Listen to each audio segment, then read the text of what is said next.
కుక్కరకో అంటారట. ఎవరింట్లో కోడి అయినా కుక్కరకో అంటారు, కానీ జగన్ ఇంట్లో కోడి మాత్రం విడు ప్రోకో అంటారట. విడు ప్రోకో అంటే నీకు ఎక్కడా ప్రభుత్వాన్ని చేతులు పట్టుకొని ప్రైవేటు వ్యక్తులకు భూములు కట్టబెట్టి వాళ్ళకు అవసరమైన పనులు చేసి దానికి బదులుగా పెట్టుబడులు తీసుకొని తన కంపెనీలలో పెట్టుకున్నాడు. దీని పేరు క్విడ్ ప్రోకో. క్విడ్ ప్రోకో పేరుతో కోట్లు కొల్లబట్టి ఇలా జైల్లో కూర్చొని 2 లక్షల కోట్ల రూపాయల మదంతో నేను ముఖ్యమంత్రి కుర్చీ మీద కూర్చోవాలనుకుంటున్నా. జగన్ కోసం ఏడుస్తున్నా. విజయమ్మ దుఃఖం దిక్కుంటావా? మరణించిన శ్రీకాంత్ చారి తల్లి శంకరమ్మ దుఃఖం దిక్కుంటావా? ఇవాళ అది తెలంగాణ వేస్తున్న ప్రశ్న. ఆ ప్రశ్నకు జవాబుగా ఇవాళ టీఆర్ఎస్ లోకి వస్తున్నారు ఒక్కొక్క నాయకులు. ఇంకా ఎందుకుండాలి ఆంధ్ర వలస వాళ్ళ పార్టీలలో అని చెప్పి ఎవరి దుఃఖం వైపు నిలబడతారు. వేణుగోపాల్ రెడ్డి దుఃఖం వైపా? నిన్నటికి నిన్న ఇవాళ గడియారంలో ఊగుతున్న పెండిలను చూస్తే కాల సూచిక కదులుతున్నట్టు అనిపిస్తారు. ఆర్ట్స్ కాలేజీ ముందట చెట్టుకు ప్రతి మెతుకు రక్తం మరకలు అంటుకొని కనబడుతున్నాయి. ఇవాళ ప్రతి మనిషి అన్నం తినేటప్పుడు ఆలోచించాలి. మన అన్నం మెతుకులకు ఓ వైకాపాలతో లేకుంటే తెలుగుదేశంలోనో లేకుంటే ఇంకా కాంగ్రెస్ లో మిగిలిన నాయకులను ఆలోచించండి. మీరు తింటున్న ప్రతి మెతుకుకు తెలంగాణ అమరవీరుల రక్తపు మొరక నెత్తురు మిమ్మల్ని అడుగుతాయి. ఎడదిక్కుంటారా మీరు అని చెప్పి ఉస్మానియ గడ్డ మీద వేణుగోపాల నెత్తి ఉడికిందా నెత్తురు వేణుగోపాల నెత్తి.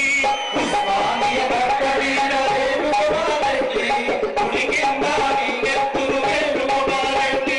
కళ్ళకొండ నేల మీద శ్రీకాంతాచారి, కళ్ళకొండ నేల మీద శ్రీకాంతాచారి. అత చూసి శ్రీకాంతాచారి నువ్వు యాతనెంత పడ్డావో శ్రీకాంతాచారి. ఎలాంటిదైనావ వేణుగోపాల రెడ్డి, కావడవై వెలగకుండా వేణుగోపాల రెడ్డి. నువ్వు కాలి బూడిదైనావా వేణుగోపాల రెడ్డి. ఈ బూడిద కుప్ప కూడా వేణుగోపాల పార్టీలలో పడి ఉంటున్నారు కొంతమంది తెలంగాణ నాయకులు. ఇవాళ ఆంధ్రలో దోపిడి బండి ముందరికి పోతున్నదంటే ఆ బండిని గుంజుతున్న ఎట్లు మన ఎట్లే. మన ఎట్లు గుంజుతూనే ఆంధ్రలో దోపిడి బండి పోతున్నది. ఓలపట్టెత్తు జానారెడ్డి అయితే దాపట్టెత్తు రేవంత్ రెడ్డి, ఓలపట్టెత్తు బాజిరెడ్డి గోవర్ధన్ రెడ్డి అయితే దాపట్టెత్తు చిట్ట బాలకృష్ణారెడ్డి. వీళ్ళు గుంజడం వల్ల ఇవాళ ఆంధ్ర దోపిడి బండి ముందరికి పోతున్నారు. నేను మొన్న నల్గొండ పోతే అక్కడ ఎవరో ఒక ఆయన వైకాపాలకు వైండు అని చెప్పిన అక్కడికి పోతే నేను ఆయన గురించి మాట్లాడబోతే ఒక స్టూడెంట్ నాతో అన్నాడు, ఏ గాయన గురించి ఏం మాట్లాడతావు సార్, ఆయన జఫా అన్నాడు. మీ అందరూ తెలుసు సినిమాలలో బ్రహ్మాండంగా అంటాడు జఫా. ఈ జఫా అంటే ఏమో నాకు తెలియదు అప్పటిదాకా. నేను అడిగిన ఆయన జఫా అంటే ఏంది అని అడిగిన పిల్లగాడు. ఆ పిల్లగాడు ఏం చెప్పిండంటే జఫా అంటే జగన్ ఫాలోయర్ అని చెప్పిండు. ఎవడైతే జగన్ పార్టీలో తెలంగాణలో చేరుతారో వాడు జఫా.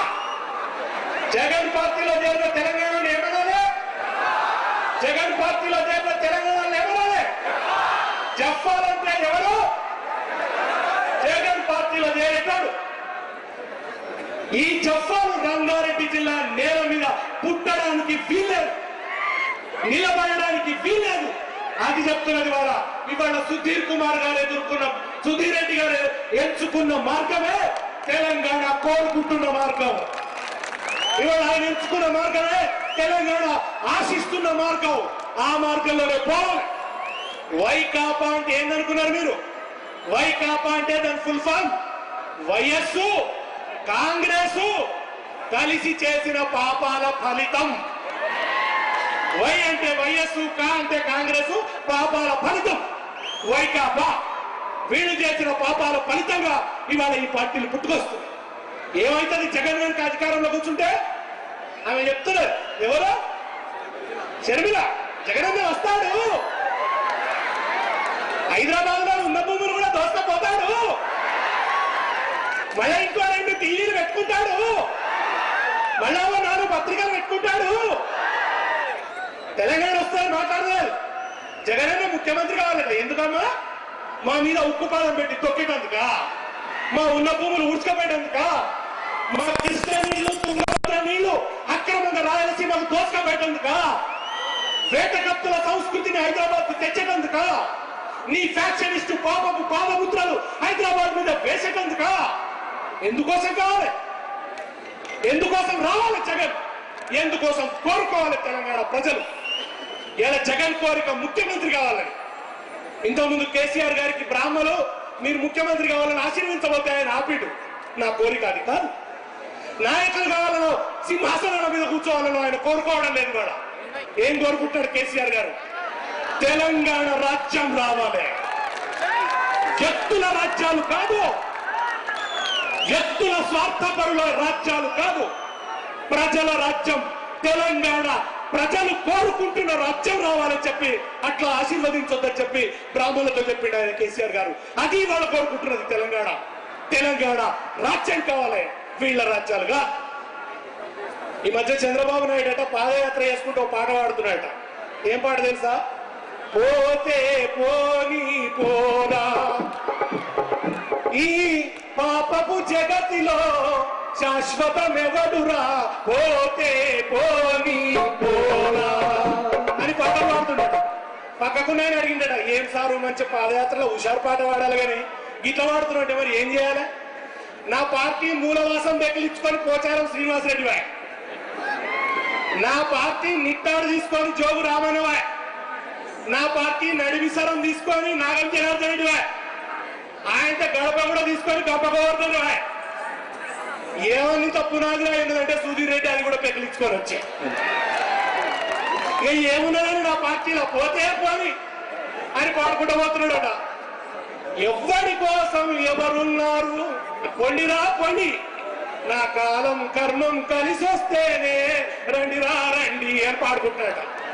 చివరికి ఆయన పార్టీలో ఇద్దరే మిగులుతారు, ఆయన లోకేష్, మిగతా అంతా పీకేష్. మిగిలేదు వాళ్ళిద్దరే ఇక ఆ పార్టీలో. ఎందుకంటే అది తెలంగాణ వ్యతిరేక పార్టీ, అది ఆంధ్ర సంపన్న వర్గాల పార్టీ. ఆంధ్రలో ఒక సామాజిక వర్గానికి వచ్చిన సంపదలోచి పుట్టుకొచ్చిన పార్టీ. దాని కొమ్మలు రెమ్మలే ఇక్కడ ఉన్నాయి, వేర్లు ఆంధ్రాలో ఉన్నాయి. కనుక ఇక ఆ పార్టీని తెలంగాణ ప్రజలు సహించరు. రూట్ అవుట్, తల్లి వేర్లతో సహా పెకిలించి పారేస్తున్నారు వాళ్ళ తెలంగాణ ప్రజలు. అది ఇవాళ తెలంగాణలో నడుస్తున్న చరిత్ర. ఇవాళ తెలంగాణ రాజకీయాల్ని శాసిస్తున్నది తెలంగాణ డిమాండ్. కానీ ఆంధ్రలో రాజకీయాలు క్షీణ దశలో ఉన్నాయి. అక్కడ ప్రజల డిమాండ్ లేదు, నాయకుల స్వార్థమే. ఇవాళ నేను ముఖ్యమంత్రి కావాలా, నేను ముఖ్యమంత్రి కావాలా, ఇది ఇవాళ ఆంధ్రలో ఉన్న రాజకీయం. అందుకే నేను చెప్తున్నా, ఇవాళ ఆంధ్రలో 100 మంది జగన్ను పుడుతుండొచ్చు కానీ ఒక్క జయశంకర్ పుట్టడు. ఆంధ్రలో 100 మంది జగన్ను పుట్టొచ్చు, ఒక్క జయశంకర్ పుట్టడు. జయశంకర్ ఉద్యమాల గడ్డ, ప్రజల పోరాటాల పోతుగడ్డ తెలంగాణలో పుడుతుంది తప్ప ఇవాళ ఆంధ్రలో పుట్టే పరిస్థితి లేదు. ప్రజల కోసం రాజకీయం నడిపి, ప్రజల అంశాన్నే ఉద్యమంగా మార్చి, పార్టీని 12 ఏళ్లు నడిపించి, ప్రజా విశ్వాసాన్ని చూడబడి, అవసరమైతే ప్రాణ త్యాగానికి సిద్ధపడి, పార్టీ త్యాగానికైనా సిద్ధపడి తెలంగాణ కోసం నిలబడ్డ కేసీఆర్ లాంటి నాయకులు ఇవాళ తెలంగాణలో పుడతారు తప్ప ఆంధ్రాలో పుట్టే అవకాశం లేదు. ఎందుకంటే ఇవాళ ఆంధ్ర రాజకీయం, ఆంధ్ర సంస్కృతి, రాజకీయ సంస్కృతి కాలుష్యమైపోయినది, కలుషితమైపోయినది. ప్రజా ఉద్యమాలతో ప్రజ్వరిల్లుతున్నది తెలంగాణ ఇవాళ. కనుక తెలంగాణ వచ్చుడు ఖాయం, మన తెలంగాణ మనకొచ్చుడు ఖాయం. దీన్ని ఎప్పుడు ఆపలేడు. హరిహర బ్రహ్మాదులు వచ్చినా ఆపే పరిస్థితి లేదు. తూర్పున సూర్యుడు ఉదయిస్తాడన్నది ఎంత సత్యమో, తెలంగాణ వచ్చి తీరుతాడన్నది కూడా అంతే సత్యం. కాలం కడుపుతా ఉన్నది, అది తెలంగాణను కానీ తీర్తది. మంత్రసాని ఎవరైతారన్నదే ప్రశ్న. రేపు ఢిల్లీలో ఎవడు కూసుంటాడో వాడి మెడలు వంచి తెలంగాణ సాధించుకోవడం ఖాయం.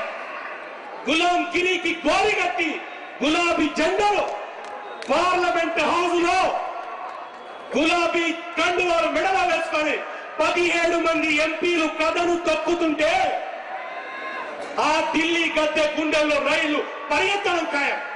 రేపటి అసెంబ్లీలో 100 మంది ఎమ్మెల్యేలు అసెంబ్లీలో కూర్చొని జై తెలంగాణ అని గర్జిస్తుంటే, తెలంగాణ నడిగడ్డ మీద ఉన్న మన అసెంబ్లీలో జై తెలంగాణ అని గర్జిస్తుంటే ఆంధ్ర వలసవాద పీఠాల మూలాలు పెకిలించేయడం ఖాయం. అది రాబోయే చరిత్ర. ఆ చరిత్రకు నిర్మాతల మనమే. రేపు ఆ చరిత్రను సృష్టించవలసింది మనమే. దానికోసం మీరందరూ కూడా సిద్ధంగా ఉండాలని పిలుపునిస్తూ బోడుప్పల్ దాన్ని కంకణం కట్టుకోవాలని కోరుకుంటూ నేను సెలవు తీసుకుంటాను. జై తెలంగాణ. దేశపతి గారికి రంగారెడ్డి జిల్లా పార్టీ తరఫున కృతజ్ఞత తెలియజేస్తూ, బోడుప్పల్ ఏదైతే అన్న కేసీఆర్ గారు ఆమరణ దీక్ష సిద్దిపేటలో ప్రారంభమైన నిరాదీక్ష 1068 రోజులుగా మొత్తం రంగారెడ్డి జిల్లా కాకుండా యావత్ తెలంగాణ ప్రాంతంలో ఒక రంగారెడ్డి జిల్లాలో నిరాహార దీక్ష ఏదైతే కొనసాగుతుందో మనకు బోడుప్పల్కి ఆ చరిత్ర ఉంది. మరి నిజంగా చెప్పాలంటే ఈ వేదికకు యువత అధ్యక్షులు సుమన్ గారు కానీ, విద్యార్థి అధ్యక్షుడు సుమన్ గారు, యువత అధ్యక్షుడు రామ్మోహన్ గారు, మరి అదేవిధంగా ఎంతో మంది ఎమ్మెల్యేలు పెద్దలు అందరూ వచ్చి మమ్మల్ని 2001 నుంచి ఉపన్యాస కేసులుగా తీర్చిదిద్దిన అందరూ ఉద్యమ కెరటంలా మాట్లాడతారు. కానీ మీరైతే ఏదైతే వేచి చూస్తున్న మన ఆరాధ్య దైవం కేసీఆర్ గారిని ఈ సందర్భంలో మనల్ని ఉద్బోధించి మా ఉద్యమ కంకణం కట్టవలసిన కోరుతాం.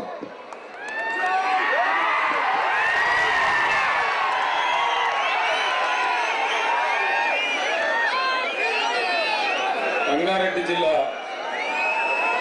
తూర్పు జిల్లా అధ్యక్షులు మిత్రులు పుట్టం పురుషోత్తం గారు, జిల్లా ఇన్ఛార్జి గౌరవనీయులు చాడా సురేష్ రెడ్డి గారు, రంగారెడ్డి జిల్లా సీనియర్ నాయకులు పోలిట్ బ్యూరో సభ్యులు గౌరవనీయులు డాక్టర్ ఏ చంద్రశేఖర్ గారు, తెలంగాణ కోసం పులిలాగా టైగర్ లాగా పనిచేసే పెద్దలు గౌరవనీయులు నాయని నరసింహారెడ్డి గారు, వేదికను అలంకరించినటువంటి శాసనసభ్యులు, పోలిట్ బ్యూరో సభ్యులు, ఇతర మిత్రులు, మేడ్చల్ నియోజకవర్గ ఇన్ఛార్జి గౌరవనీయులు సింగిరెడ్డి లక్ష్మారెడ్డి గారికి, ఈరోజు